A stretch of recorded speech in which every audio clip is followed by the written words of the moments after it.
Mathematics class 10 के नए session के साथ मैथमेटिक्स क्लास 10 में हम यूनिट नंबर 20 कर रहे हैं, थ्योरी ऑफ कोऑर्डिनेट इक्वेशन, और इसमें एक्सरसाइज हमारे पास 20.7 चल रही है। इस 20.7 के अंदर हमने 9 सवाल सिस्टम ऑफ इक्वेशन कर लिए थे। हमारे पास अगले 6 सवाल हैं जो कि सोल्यूशन सेट है वर्ड प्रॉब्लम्स के। वर्ड प्रॉब्लम्स आएंगे, उनके हमने सोल्यूशन निकाल रहे हैं, जैसे कि हमने पीछे 9 क्लास के अंदर भी 6 चैप्टर के अंदर ऐसे वर्ड प्रॉब्लम किए थे। यहाँ वो वर्ड प्रॉब्लम आएंगे थोड़े से तरीकों से मुश्किल होंगे। आपके सामने एक वर्ड प्रॉब्लम मैंने लिखा है और ये क्वेश्चन नंबर 10 है एक्सरसाइज 20.7 का। इसमें पहले सवाल को कह रहे हैं divide 12 into 2 parts such that the sum of their square is greater than twice the product by 4। थोड़ा सा मुश्किल बात है, समझने की बात है ये कि सबसे पहले हम क्या करें कि हम एक नंबर ले लें, divide 12 into 2 parts such that the sum of their square is greater than twice of their product। सवाल में और मैं देख लेता हूं कुछ लिखा होगा, divide 12 into 2 parts such that the sum of their square is greater than twice their product by 4। हमने इसमें एक नंबर फाइंड आउट करना है कि हम जब डिवाइड करेंगे उसको 2 पार्ट्स के अंदर, जब हम 12 को डिवाइड करेंगे 2 पार्ट्स के अंदर, तो फिर ऐसा मामला होगा कि वो उसका जो स्क्वायर है वो ग्रेटर आएगा। इसको हम देखते हैं किस तरह से होगा ये सवाल। सबसे पहले हम उस नंबर को लेट कर देंगे, let the number be, let x be the required number. हमने कहा x जो है वो हमारे पास रिक्वायर्ड नंबर है जो हम करने लगे हैं, x is the required number. और उसके बाद हम क्या काम करेंगे कि वो कह रहा है कि डिवाइड कर दें 12 में। सबसे पहले हम उसको इस तरह लिख देते हैं कि डिवाइड कर देंगे, divide 12 into 2 parts. Divide 12 into 2 parts का मतलब क्या होगा कि 2 हिस्सों में तोड़ देता है डिवाइड। डिवाइड 12 into 2 पार्ट्स का मतलब ये होगा कि डिवाइड 12 into 2 पार्ट्स, 2 हिस्सों में अगर तोड़ेगा 12 को तो बन जाएगा 12 डिवाइडेड बाय 6 x। x जो है वो 12 को 2 हिस्सों में तोड़ देगा तो बन जाएगा 12 डिवाइडेड बाय x हो गया। डायरेक्ट हम जब इसको 2 हिस्सों में तोड़ेंगे 12 को तो ये 2 के बराबर होगा।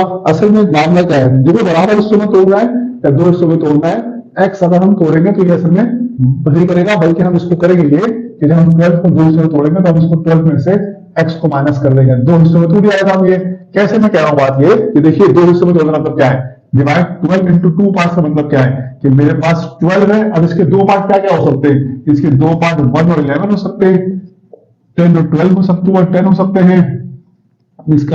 इसके 2 पार्ट जो है वो 3 और 9 हो सकते हैं, 4 और 8 हो सकते हैं। तो कैसे होंगे कि अगर इनमें से कोई भी एक x है और उसमें से 12 को माइनस करूंगा तो मेरे पास वैल्यू आएगी। मसलन अगर x मेरे पास 1 है तो 12 माइनस x मेरे पास 11 आ जाएगा अगर x 1 है। अगर x 2 है तो मेरे पास 10 आ जाएगा। अगर x में 3 ले लूंगा तो मेरे पास 9 आ जाएगा। इस तरह से हमें डिवाइड करना है 2 पार्ट्स के अंदर, डिवाइड 2 पार्ट्स। डिवाइड यहाँ पर वो मायने नहीं लेगा तो मैं डिवाइड के मायने होते हैं मैथमेटिक्स में, बल्कि यहाँ पर डिवाइड मतलब कि 2 हिस्सों में उसको इस तरह से तोड़ दो कि हिस्सों में तोड़ने का मतलब ये है कि x इसमें से माइनस कर दो तो 2 हिस्से बन जाएंगे, उस 12 के 2 हिस्से बन जाएंगे। और जब हमने x को 12 से माइनस कर दिया तो उसके बाद क्या क्या होगा है, अगली बात क्या है, the sum of their square. किसका square, sum of their square किसका स्क्वायर, इस नंबर का और इस पार्ट का, नंबर का और इस पार्ट का, इस नंबर का और इस पार्ट का square, the sum of their square. Their मतलब क्या है, एक नंबर है x और उसको 2 पार्ट में तोड़ना है 12 माइनस x करके। इन दोनों का स्क्वायर, इन दोनों का square greater than twice the product of 4। Twice the product of 4 मतलब ये is greater then twice of the product. अब हम इसका प्रोडक्ट करते हैं, पहले हम इसका स्क्वायर निकाल लें, सम ऑफ देयर स्क्वायर निकाल लें तो हमारे पास होगा सम ऑफ देयर स्क्वायर। हम इसको इस तरह से लिखेंगे, sum of their square, sum of their square ये बराबर आ जाएगा आपके पास x square plus 12 minus x का होल स्क्वायर। ये आपके पास पहले हमने एक्स नंबर ले लिया, डिवाइड किया उसको 12 को 2 पार्ट्स में तो 12 माइनस एक्स हो गया। उसका सम ले लिया हमने इनका स्क्वायर का, ये सम आ गया एक्स का स्क्वायर प्लस 12 माइनस एक्स का स्क्वायर, दोनों का सम ले लिया, दोनों के स्क्वायर का सम ले लिया। और ये कह रहा है कि ग्रेटर है than twice the product by 4, than twice the product by 4। अब इसका ट्वाइस ऑफ द प्रोडक्ट क्या करेंगे, इन दोनों का प्रोडक्ट है, इन दोनों का ही प्रोडक्ट है, मसलन क्या कह रहा है कि प्रोडक्ट टॉयस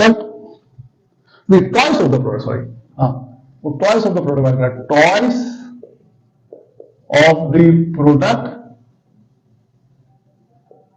ये बराबर है 2 into x into 12 minus x, इस तरह से 2 into x into 12 minus x, ये इस तरह से आपके पास प्रोडक्ट आ जाएगा। या मैं इसको और मजीद सॉल्व करके ऐसे लिख लूं, ये 2x इंटू 12 माइनस एक्स हो जाएगा।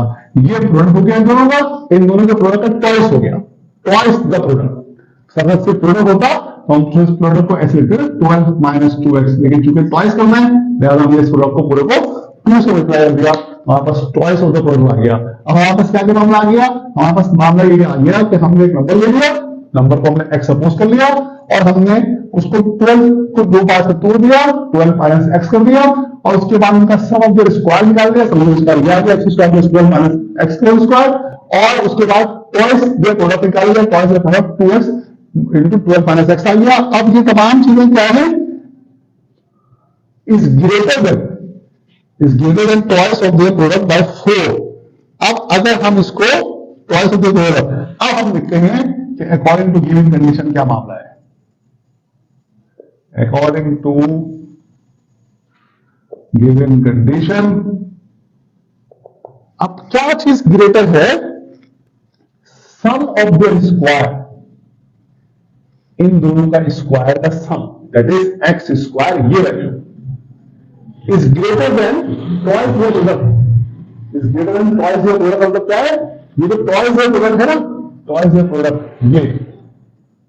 ये नंबर, ये फिगर इस फिगर से बड़ी है कितनी, 4 बड़ी है, यानी कि दोनों का डिफरेंस 4 है, 4 बड़ी है, यानी कि दोनों का डिफरेंस 4 है। का मतलब ये होगा कि जनाब मैं अगर x square plus 12 minus x के होल स्क्वायर में से माइनस करूं 2x इंटू 12 माइनस एक्स, तो ये 4 के बराबर आएगा। ये कहना चाह रहा है कि अगर एक्स स्क्वायर को प्लस 12 माइनस एक्स के होल स्क्वायर के अंदर, तो ये माइनस अगर मैं करूं तो 4 बराबर आएगा, क्योंकि ये 4 से बड़ी वैल्यू आ रही है। तो x square plus 12 minus x whole square, that is इनका स्क्वायर का सम, ये स्क्वायर का सम इनका आ गया, सम ऑफ द स्क्वायर आ गया, और ये इसका प्रोडक्ट का टॉयस आ गया, प्रोडक्ट का टॉयस आ गया, और ये माइनस करेंगे हम तो ये 4 के बराबर आएगा।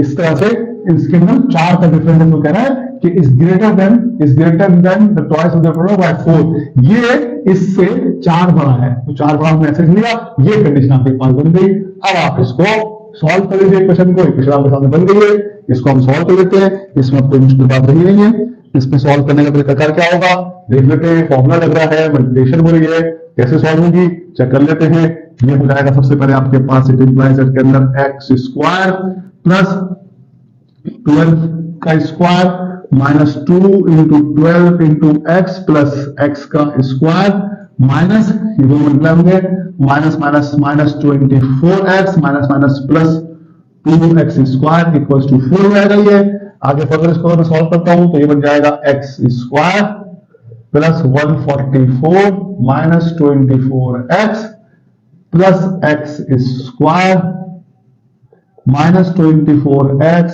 प्लस 2x स्क्वायर, और 4 को निकल गया तो माइनस 4 इक्वल्स टू 0 आएगा। अब ये मेरे पास क्वाड्रेटिक इक्वेशन बन गई है, ये बन गई 4x square plus 2x square, 4 square हो गया, माइनस 24 माइनस का 48x हो गया, प्लस 144 और माइनस 144, तो ये प्लस का 140 हो गया equals to 0। X square 2x square 4x square हो गया, 120 minus 24x minus 24 minus 48x हो गया, प्लस 144 माइनस 4 प्लस 140 हो गया। इसके बाद यहां से मैं आसानी के लिए अपने 4 कॉमन ले रहा हूं, तो x square minus 12x plus इसमें से 4 कॉमन लेंगे अगर, तो 140 को 4 से डिवाइड कर दें। देखिए 4 से डिवाइड हो रहा है, 1 इंटू 40 या नहीं हो रहा है, होना होगा, 4 से डिवाइड करना है, 4 से 4 3 12 और 20 तो 35 आ रहा है, 35 मेरे पास आ रहा है, तो मैं इसको 35 कर देता हूं, प्लस का 35 आ गया इक्वल टू 0। उसके बाद अगले स्टेप में ये मैं दिखाने के लिए कर रहा हूं आपको, x square minus 12x plus 35 equal to 0 upon 4, और ये 0 हो जाएगा, x square minus 12x plus 35 equal to 0। ये 0 आ गया आपके पास। उसके बाद यहां सॉल्व करता हूं इसको फर्दर। ये आपके पास ब्रेकिंग द मिडिल टर्म से हम सॉल्व कर देते हैं इसको। ब्रेकिंग द मिडिल टर्म से हम इसको सॉल्व करेंगे तो ये आपके पास हो जाएगा x square minus 7x minus 5x plus 35 to 0। ये -5 -7 को मैंने थोड़ा -12 को मैंने थोड़ा दो ऐसे नंबर में इसको मल्टीप्लाई करने पे प्लस 35 आता है। और उसके बाद आगे इसमें से मैंने कॉमन ले लिया, x कॉमन लेके x -7 बचा, यहां से -5 कॉमन लेके x -7 बचा इक्वल टू 0। और फिर उसके बाद x -7 मेरा कॉमन रह गया है, x -5 जो है वो मेरे पास बचा हुआ था। तो अब यहां से या तो x -7 0 आएगा या फिर x -5 0 आएगा, और यहां से x7 हो जाएगा और यहां से x5 रहेगा। तो जो नंबर है या तो 7 है, the required number मैं लिख देता हूं, the required number is 7 और 5, या तो 7 है या 5 है, ये मेरा आंसर है। 7 भी हो सकता है, 5 भी हो सकता है, आप दोनों को पुट करके देखिएगा तो वो हो जाएगा मामला ऐसे ही। देखिए 12 तो दोस्तों मैं ऐसे ही तोड़ा हमने, अगर x अगर 5 हो तो 12 - 5 7 हो जाएगा, और x अगर 7 हो तो 12 - 7 5 हो जाएगा। ये दोस्तों ने तोड़ा हमने डिवाइड 12 into 2 पार्ट्स, ये हमने ऐसा मामला किया। और इसके बाद जो है वो हम देख सकते हैं कि किस तरह से इसको हमने सॉल्व करने की कोशिश की है। ट्वाइस द प्रोडक्ट ऑफ दिया आ गया 2 into x और 12 - x, और 12 - x हो गया। ये आपके सामने इक्वेशन बनी कंटिन्यूटी के साथ। ये वैल्यू इस वैल्यू से 4 बड़ी थी, ये वैल्यू इस वैल्यू से 4 बड़ी थी, इसे दी थी बाय 4। हमने इसको पुट किया यहाँ पर माइनस करके 4 के बराबर, और फिर हमने ओवर निकाल ली 7 या 5 के बाद वैल्यू आ गई। ये क्वेश्चन नंबर 10 हो गया एक्सरसाइज 20.6 का। अब हम इसका क्वेश्चन नंबर क्वेश्चन नंबर 11 करेंगे। क्वेश्चन नंबर 11 लिख लेते हैं पहले आपके पास, ये मैं बता रहा हूं आपके सामने से। क्वेश्चन नंबर 10 पूरा सॉल्व हो गया है, इसको देख लीजिए। यहां पर आपके सामने क्वेश्चन नंबर 10 सॉल्व हुआ है एक्सरसाइज 20.7 का। क्वेश्चन नंबर 11 में लिखा हुआ है the length of a prayer hall, एक नमाज पढ़ने की जगह है, इस 5 मीटर, इसका जो लेंथ है वो 5 मीटर है, more than its width, 5 metre more than its width, इसकी उसकी विड्थ से 5 मीटर ज्यादा है, more than its width 5 metre ज्यादा है। अगर if the area of the hall is 36 metre square, find the length, find the length and width of the hall,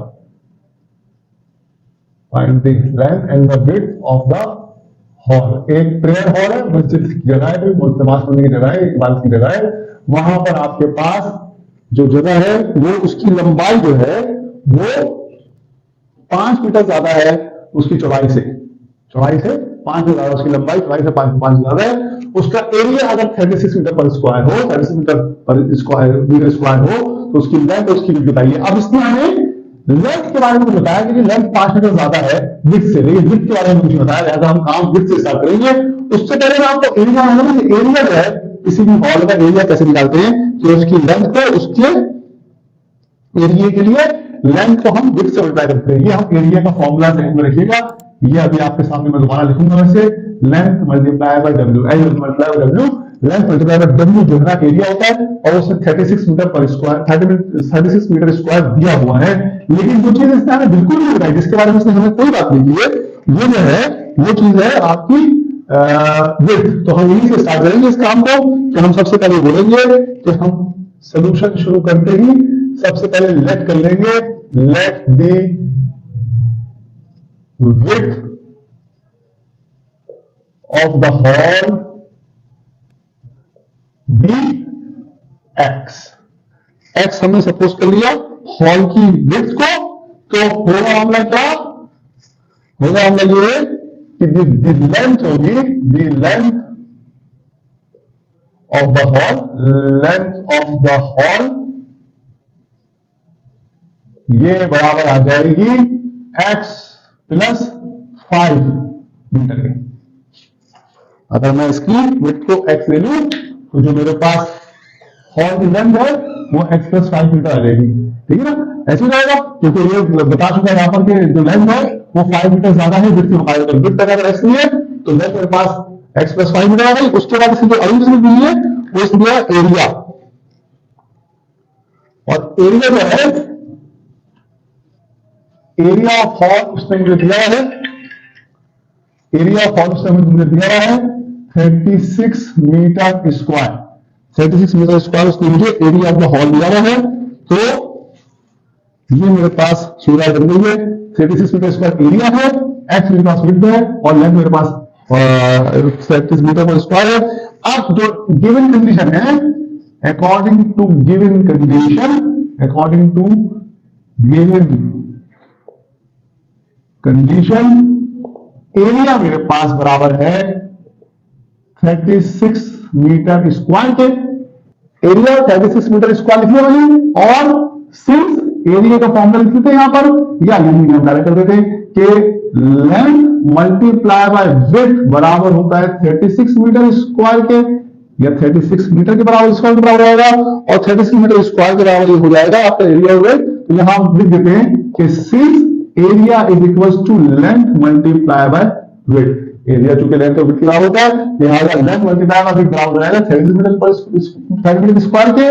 और फिर इस कंडीशन के हिसाब से जो आपके पास कंडीशन बन जाएगी वो भी कि लेंथ आपके पास है x प्लस 5, इसको मल्टीप्लाई कर देंगे विड्थ से तो ये 36 के बराबर आएगी। ये कंडीशन है आपके पास कि जब आप लेंथ को मल्टीप्लाई करेंगे विड्थ से तो ये आपके पास 36 के बराबर आनी चाहिए। और इसको मल्टीप्लाई करके देख लेते हैं आप, ये बन जाएगा मेरे पास x square plus 5x equals to 36 और x square plus 5x minus 36 equals to 0। अब 36 को 5 को ब्रेक करना है ऐसे दोनों कोनों में, ये प्लस माइनस करने पे 5 आए और मल्टीप्लाई करने पे 36 बने, तो ये जाएगा x square plus 9x minus 4x minus 36 equals to 0। X common ले लीजिए, एक्स प्लस 9 आ जाएगा, माइनस 4 कॉमन ले लीजिए, एक्स प्लस 9 कॉमन बच जाएगा। और उसके बाद आपके पास एक्स प्लस 9 यहां कर लेता हूं अभी, एक्स प्लस 9 आपके पास कॉमन ब्रैकेट आ गया, एक्स प्लस 4 बच गया आपके पास इक्वल्स टू 0। तो यहां से हम कहेंगे कि इधर एक्स प्लस 9 इक्वल्स टू 0 और एक्स प्लस 4 इक्वल्स टू 0। तो एक्स माइनस 4 इक्वल्स टू 0, तो एक्स इक्वल्स टू माइनस 9 और x इक्वल्स टू 4। ये आपके पास दो वैल्यू आ गई, एक माइनस में आ गई, प्लस में आ गई। अब हमें ये डिसाइड करना है यहाँ पर इसमें से हमारा आंसर क्या होगा, क्या हमारा आंसर 9 होगा या माइनस 4 होगा। तो देख लीजिए, चूंकि कभी भी आंसर नेगेटिव भी हो सकता है किसी भी मेजरमेंट का, किसी भी मेजरमेंट का आंसर कभी माइनस नहीं हो सकता, लेकिन ये हॉल की विड्थ जो है ना वो नेगेटिव वैल्यू नहीं हो सकती, कभी भी हमेशा पॉजिटिव वैल्यू होगी। लिहाजा हम ये कहेंगे the width of the hall, width of the hall आपके पास बराबर आ जाएगी 4 मीटर के। नेगेटिव वैल्यू को हम इग्नोर कर देंगे क्योंकि विड्थ जाहिर नेगेटिव में नहीं हो सकती, लिहाजा हम नेगेटिव वैल्यू को इग्नोर कर देंगे और हम कहेंगे width of the hall equal to 4 metre. तो लेंथ ऑफ द हॉल किसके बराबर आ जाएगी, length of the hall 5 metre ज्यादा थी इससे, तो length of the hall 5 plus 4 that is 9 metre आ जाएगी। ये आपके सामने लेंथ और विड्थ आ गई हॉल की, ये उसने समाधान से पूछा होगा। यहां से हमने स्टार्ट किया इसको, उसने कहा कि length of a player hall, एक प्लेयर हॉल है उसकी लेंथ जो है वो 5 मीटर ज्यादा है उसकी विड्थ से, हमने उसकी विड्थ को x सपोज किया तो लेंथ बराबर x प्लस 5 मीटर हो गई और एरिया उस हॉल का उसने 36 मीटर स्क्वायर दिया था। इस कंडीशन के हिसाब से हमने काम किया कि एरिया बराबर है 36 मीटर स्क्वायर के, और एरिया का फॉर्मूला हमने पुट कर दिया, एरिया का फॉर्मूला लेंथ इनटू विड्थ होता है। किसी भी रूम का या किसी भी हॉल का एरिया निकालने के लिए आप उसकी लेंथ को उसकी विड्थ से मल्टीप्लाई कर देते हैं तो उसका एरिया आता है। उसके लेंथ और विड्थ की वैल्यू आपको पुट कर दी, लेंथ यहाँ पर x प्लस 5 मीटर थी, यहाँ पर विड्थ x सपोज की थी, ये मल्टीप्लिकेशन यहाँ पर आ गया, मल्टीप्लाई किया, करेक्शन करी, फैक्टराइजेशन मेथड से इसको सॉल्व किया।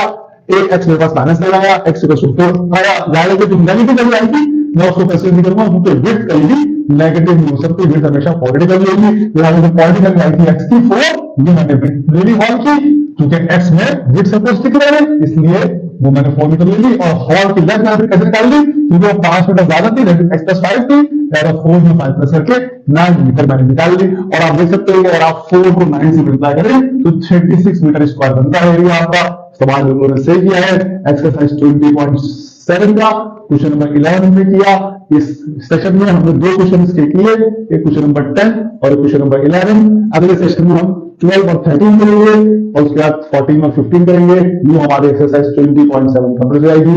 यहाँ पर एक्सरसाइज 20.7 का क्वेश्चन नंबर 11 आपके सामने सॉल्व हुआ है।